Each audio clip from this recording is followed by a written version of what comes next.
But in terms of integration, do you find integration of minorities in Netherlands happening in the same way and it happened in Brazil? No, it's a different way. For one thing, especially in Amsterdam, it is planned. Mm-hmm. It is planned, and there's a different aspect.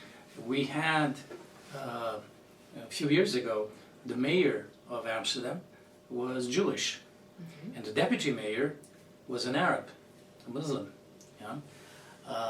And that was in a certain way deliberate. What I mean is the mayor who had this kind of relationship with the Arab community here, mm-hmm. and they deliberately had discussions in a very Dutch way. You sit down and you have a discussion about it and you decide, okay, what are we going to do? And they decide, okay, this guy will be the mayor, this guy will be the deputy. Of course, they were elected, etc. But the thing is, they then started implementing a plan for over 15, 20 years. How do we integrate all these communities? Mm-hmm. Yeah? But funnily enough, the way they do the integration is through people meeting and community centers and having lessons about culture and all those kinds of things.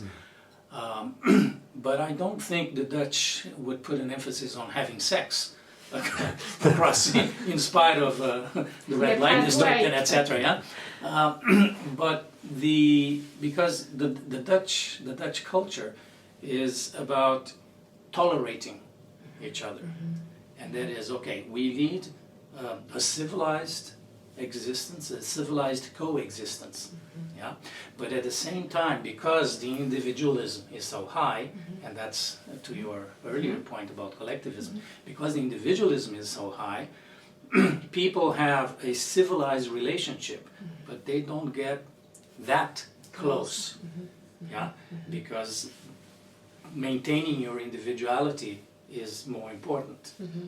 Yeah? And the Dutch themselves have a saying that we are tolerant of everyone except our next door neighbor. Everyone has stories about minor conflicts with the next door neighbor, which may be somebody equally Dutch from a traditional family or whatever, but because of the need to preserve individuality, there's always a little conflict about what kind of fence mm-hmm. should we have between our backyards. Should it be plants or should it be wire or wooden, and what color or whatever. And they easily get into an argument about those things that are sort of the boundaries between the two families. And they may get along fine with everybody on the street, but there's always a little bit of a fight. Oh, your dog is barking too much, mm-hmm. or yeah, and they don't have problems with others. Yeah, so it's not the same as it was in Brazil. One, it's planned. The other way, it's actually kept separate to a certain way.